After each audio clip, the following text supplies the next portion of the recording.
and this is the Nonprofit Corner podcast with your host, Dr. Victoria Boyd.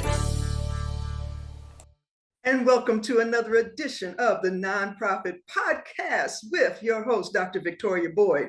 Our guest today is Katherine Lacefield, and she calls herself the Nonprofiteer. And we're going to learn all about that and see what she has to offer in just one moment. We'll be right back. This podcast is brought to you by the Philanthropy Foundation and the TPF membership program. And we are back with the Nonprofit Corner podcast with your host, Dr. Victoria Boyd. And as you can see, here is my esteemed guest, Katherine Lacefield. She calls herself the Nonprofiteer. I want to know about that. How you got to that word. I should talk because I have a foundation called Philanthropreneur. So we like creating those names. But for our listeners, because you're going to bring a wealth of knowledge and it's got a little twist to it, but just how did you get to where you are today? What brought you into the whole nonprofit scene? I've been in the nonprofit world basically my entire life. So I started at the age of 13. I was volunteering. I was doing a lot of work with different organizations, be it for the Salvation Army or going to Oxfam, doing the big riots and manifestations and protests in the streets. So I really had a wide range of volunteer that got me into the world. Later on, as I finally turned 18 and could finally work in a nonprofit that I really wanted to, which was a local shelter called the Montreal SPCA, that really just confounded years and years of working for animal welfare on my own as a crazy 15-year-old vegetarian. So that really helped me get into the space and started working in direct services for nonprofits. And then just as time moved on, I moved into fundraising, and now I'm the head of my own consulting firm for mostly fundraising and development aspects for different nonprofits. I mostly focus on non-human philanthropy, which is another term I can probably get into with you. Yes, I see that. The Nonprofiteer. Talking about that. So. and no your problem. Consulting firm is but the Nonprofiteer, just because consulting, right? Yes. And that's actually my mom. I have a lot to give to my mom as credit for that term. My mom is absolutely incredible at coming up with names for my different ventures that I've had throughout the years. So it's really her that came up with it because a lot of the work I do, I feel comes from a sentiment of just this passion that we have that we can't necessarily put our finger on of why we feel the need to defend such and such of a cause. So that's where the just because comes from, of why are you defending animals? There's humans that are being mistreated just because they deserve our help too, or just because they teach us a lot about what being human is. Okay. And it almost has a double meaning or double entendre, as they say, because you don't have because together, it's be, and you could say cause. I'm playing with this, flipping it around a little. That's what it's meant to do. Okay, got me thinking. See, hey, your branding is working. That's the point. So of course, that's all about be your cause. So it's a lot about being authentic and the authenticity of defending your own cause in your different fundraising tactics. So if you really have to realize that what works for this cause might not work for yours. So there's a lot of that, of being your cause, accepting who it is, and then the be can be changed to just be authentic, just be genuine, just be audacious, Absolutely. Just be your cause. Just be present. So there's a lot of voila. There's a lot of words that we can use there. Okay, so it's a great play on words and has deep meaning. It's a great brand. I read it a couple times. I was like, oh, is it just because or just because? I went down that whole path of what you want us to do. So I'm glad it resonated. Yep. Testimonial to the work of your branding there. That's great. But Thank you, Mom. You're in Canada, I believe. Isn't that where you are? Yes, I actually live in Mexico, but my company is all over the place. But my roots, if I could say, are in Canada. So that's where all of my experience is, and most of my clients are from Canada. However, I am starting to get some footholds into the US market because of my expertise being very specific. I tend to be able to work with nonprofits around North America, and even my goal I would love to work with more of a local nonprofit here, which I actually might have a Mexican client in the pipeline. So I'm really all over North America. So okay, so you have just made our podcast international. Thank you very much. International Nonprofit Corner over here. That's right. We are an international podcast, and I'm happy to have you. So, as you were going down this whole nonprofit journey of where you are now, what you do, how would you identify, or what would be a couple words that you would say is your expertise? Because you mentioned that you have a unique twist, but what is your expertise? So my expertise really is in what I've been calling non-human philanthropy. And people are saying, what do you mean? Like, is it when cats and dogs are doing philanthropy? No, it's obviously still humans doing the philanthropy. But when I talk about non-human philanthropy, I mean when the cause or the beneficiaries are not directly humans. So for example, an animal shelter who is sheltering animals is what I would call a non-human philanthropic venture. Or conservation, where we're trying to preserve a natural space, or environmental education, climate change mitigation. Of course, once we start thinking, we're like, well, Katherine, all of that does impact humans. Humans will adopt the pets. Humans benefit from zootherapy, and humans are dependent on the environment. And that is actually exactly where my own podcast that I will be launching soon is going to be talking about how nothing is disconnected from another component. We live in an ecosystem. Yeah. So when someone talks about, oh no, I don't defend animals, like there's human suffering, I need to protect humans first. It's like, okay, what if I explain to you this story? There's actually this amazing charity that I have interviewed for my podcast as well, who what they do is they focus on the human component and the animal component together. Absolutely. So animals have amazing benefits for human mental health, well-being, feeling of safety, empathy, compassion, support. The list goes on. I can Anyone who's ever testify to had that. Yes. yes. And so when you have an animal shelter, of course, there's the component of we want to make sure that these animals are rehomed. But how many times have people adopted animals and that it's actually them, the human, that was saved? This is one that they focus, it's called Mutual Rescue. And what they do is they focus on the stories of when there was this beautiful story of Petey, where this man who was 300 pounds, he's overweight, had diabetes, like very much unhealthy, who ends up adopting a dog who's also middle-aged, overweight, etc. He adopts him, and together they go on a weight loss journey that changes, of course, the man's life. And you see him now running a marathon. Like the inspiration and the feeling, I'm literally having goosebumps just thinking about it, because we forget that every adoption story has two saved, like people can be saved too. So that just helps me, and this is what I'm trying to showcase with a lot of nonprofits of non-human philanthropy. Yes, it's one of my expertises because I've worked with a lot of animal and environmental causes. Absolutely. However, what I try to, my twist is to realize that we can make so many connections to other causes, and just to have a more conscious, interconnected vision of philanthropy, so that we're not putting all of these things in silos. When we protect the environment, let's say we stop pollution, human health is directly impacted. And basically everything you said, we're all a part of one big ecosystem where animals support humans, humans support the environment supports both of us. And you can't really have a balance if any one of those areas is suffering.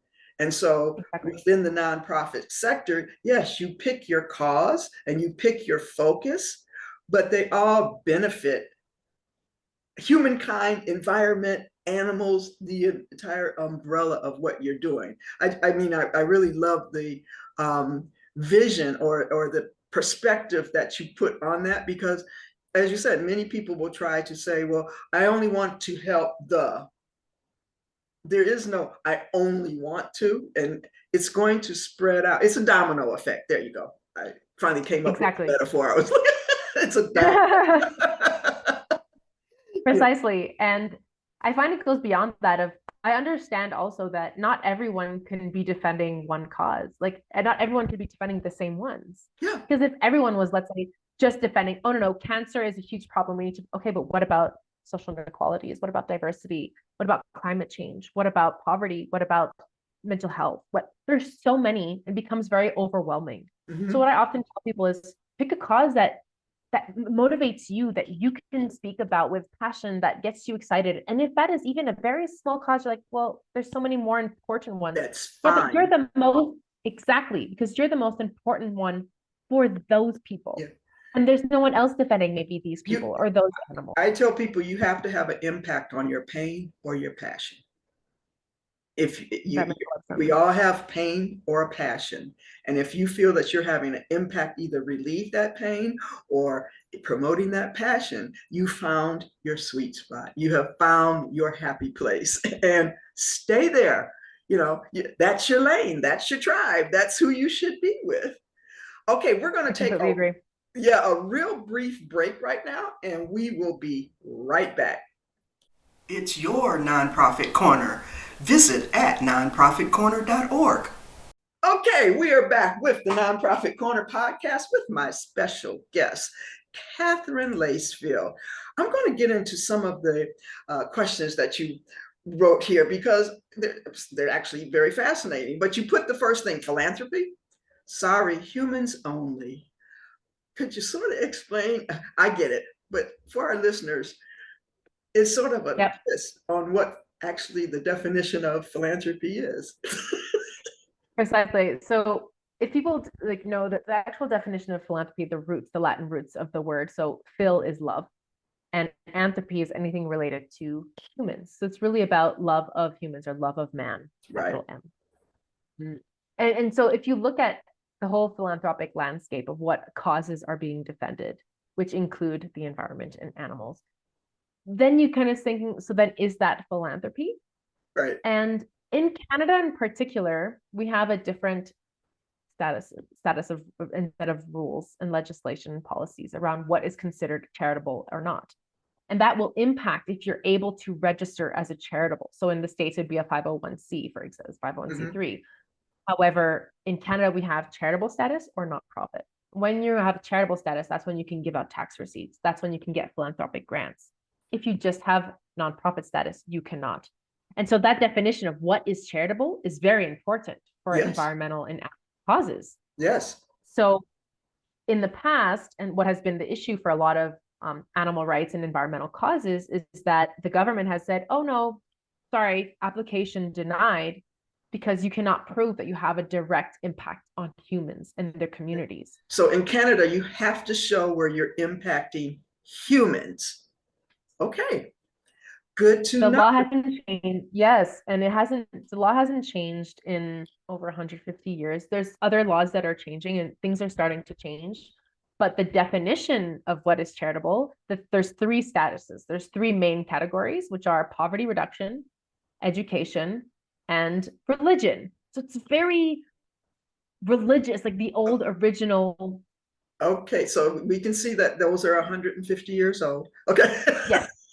And then just to make it easier, they made a fourth category of and all other charitable causes, which is very broad and doesn't help us define these things. Right. So that's been a big challenge for a lot of these organizations. Things have been evolved. There are now things that have changed, but you still have to prove that there's an impact on humans, which makes it very challenging when, of course, there's always an impact on humans. Yeah. But when your objective is to support, let's say, animal rights, and you're actually going to be in sometimes conflict with human activities, it becomes very challenging in that case to prove your impact on humans. Absolutely. So, well, I won't try to file in Canada, but quite fine here because our 501c3 does allow, supporting animal environment and all of the different things that support humans, not direct services to human. If so, anyway, I won't get into all of rewriting laws right now. I think that would take 2 or 3 podcasts here. At least. So we're fundraising for animals and the environment has its own limitations. but also its own advantages. Learn how to think beyond the direct cause when fundraising. I do a lot in the fundraising space. In fact, my next challenge coming up next week is called Super Donors, and it's about individual donors and how to communicate with them and how to make them into super donors, and just like a super fan. But anyway, enough plug for me. But getting back to that statement, fundraising for animals, learn how to think beyond the direct cause when fundraising. What do you mean by that? That comes back to when we were talking about earlier, well, for with the definition of charity in Canada, but also when we talk about the interconnectedness. I'm going to give you a little example of things that I've had in the past of the challenges I've been faced as working with the environment or with animals. With animals is I was working on the streets fundraising, as you know, those annoying people on the streets are like, hi, would you like to learn about such and such cause? I was that person for many years of my life. And that's how I got a lot of my fundraising training. And I remember one particular day where I was there defending against puppy mills, which is the over exploitation of dogs to just constantly produce puppies. And we had a big problem with that in Quebec, in the province I'm from. And this man literally stopped, spat at me, and said, how dare you defend animals when there are children dying in Syria? And I was just like, excuse me, like, everyone has their own causes, and people have this very competitive landscape around funding of if I'm giving dollars to you, it's because I'm not giving them to someone else. There's a big scarcity mindset around wealth and abundance. Yes. And that makes it a big challenge for causes that are, and for other causes too. Anything. It's not just anything. Yeah. But I have noted it very specifically. If we look at where donor dollars are going in both the States and in Canada, it has historically been under 3% of giving has gone towards the environment and animals put together. Oh, yes. Yeah. Mm-hmm. And when we think about especially the environment, which is we depend on our environment to survive, I consider that as insane that we have not as much funds going towards environmental mitigation and climate change protection, et cetera. So that's one of the challenges of this vision of philanthropy being for humans. And then when you go into fundraising, people feel like, oh, well, there's people dying, we need to protect them first. And it's like, it's all connected. And so we have to there's that challenge of navigating those issues with individuals. However, there's also for the environment, and it's the same thing for a lot of advocacy groups, but the impact is very long-term in the sense that protecting an ecosystem might not have direct impacts on even our generation. Mm-hmm. It could be generations later that will be able to benefit from it. So it's a very future-oriented vision. But more and more, we are noticing that it's a very immediate problem, that we are seeing the impacts of environmental degradation growing year by year. Yeah, showing up every day. What really caught my attention and what aligns with a lot of what is behind what I do, the Philanthropiteer Foundation, we don't have direct impact for humans, for animals. I call them the warm and fuzzies type causes, because our mission is to build nonprofit capacity through education, awareness, and resources. So we're like that third party that's helping all the nonprofits be better.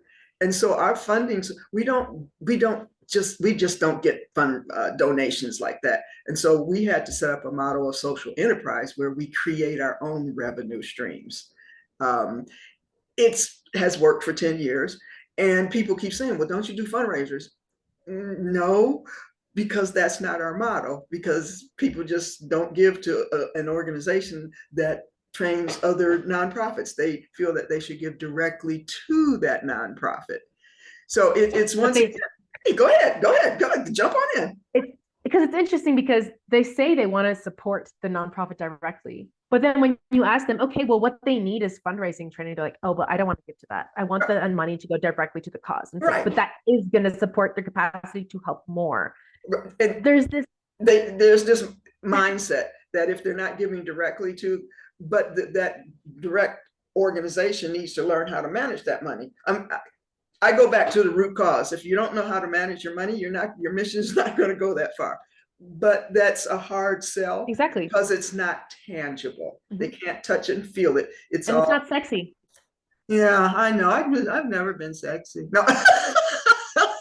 So, but I doubt that. I doubt that. but But that's no, how I I can completely totally relate to the concept and the philosophy from where you're coming from. Yeah, yeah, there's human, needs, but being in this ecosystem, we all support each other, and so you can't segment one away from the other. And so no. it's And go, go ahead. look, we're very passionate about the subject. I feel one of the biggest challenges for nonprofits and fundraising, and this is cross causes, is funding just operational needs. And we Yeah, tend to forget that nonprofits are still, they have employees, they have to take care of themselves. And the mental health of our nonprofit sector is super important because yeah, we are supporting our communities. We are yeah, supporting yeah. so much of what other institutions cannot I'll do. have to bring out and republish a lot of my blogs when I talked about operations and things like that. Is when a couple of years ago when they were blasting different organizations for spending so much on operations, and I'm like, oh my God. I got on my little soapbox back then. I'll have to bring it back out. But what I want to transition to right now, you're in the Effective Leaders Toolkit giveaway, correct? And Yes. so that's coming November 6th through 26th. And we need to talk a little bit about it. So, what are you giving away in that toolkit? So I believe in the same vision as you around building up internal capacity of nonprofits. So my entire consulting business is focused on, yes, I will help you implement things, but I will teach you and give you the capacity of how I did it Yeah, so that you can do it yourself without me. I do not want to create dependency between my that's client and you myself. want to make a replica model. Just Exactly. repeat. Rinse and repeat. I'll teach you how to use my tools, but then I want you to use them. So what I'm giving away for this giveaway is a template freebie for grant pipelines. Because what I've noticed is that a lot of people, when I had clients and they show me their grant pipeline, and I'm like, how do you even know what you're doing in this? It makes no sense, not the right information. They can't track it properly. And so what I'm giving is this, it's an Excel sheet because nonprofits love Excel and they know it and it's easy Yeah, and everyone can use it. And it's really just exactly how I do my grant pipeline. So it'll divide the information you need to collect, how you're going to analyze and prioritize your grant prospects to choose who am I going to apply to first? Who am I going to spend more time on? Is it even worth filling this in right now? So a lot of yes. people don't take into consideration how much time is it going to take you to fill out this application? How many hours of your team's work is Oh, going to you're go a into this woman grant of my application? heart. How much is that going to cost you? I talk about staff timing and the cost of, because they start talking about, oh, we're going to apply for this $1,000 grant, this 500. I was like, okay, just the time it took to wrote it, you spent that $1,500. Okay. Once again, Exactly. you have touched one of my passion points, grants and On the same page. yes, we are on the same page. A grants pipeline really, I think it would be a very, very useful tool, especially for the leaders, because many times they don't have time to invest in creating even though it may be a simple spreadsheet, they still have to internalize or figure out exactly what you need, and you're doing it for them. Exactly. And I've also added on a free 30-minute consult with me, a 30-minute call where we can dive deep into it. I can help them analyze with a concrete example of one of their funders to see what the process would look like so that they can understand how to use it in the future. There's Absolutely. also, I do a segmentation matrix that is included that allows them to help calculate a point system that is awarded to each grant. So they can easily prioritize the click of a button by filtering who they're going to be focusing on first. Who are their top tier funders? Yeah, Then we can do the second tier. Then we can do the third one. So absolutely. it's really useful. I use this myself. The only tools I give out are tools that I use myself and that I Absolutely. know have worked. I've trained people with it. And there's also the follow-up of how much did you ask for? Did they say yes? So you can calculate the return on your investment in granting. Perfect, perfect. So my giveaway once is also useful because I talk about websites. I deal a lot with Google Ad grants, And the website is the foundation of all those ad campaigns. And so I'm giving away an effective website checklist to make sure that nonprofits on their website have all of the technical specifications that Google Ad Grants requires. But what it does, it really boosts and enhances their marketing.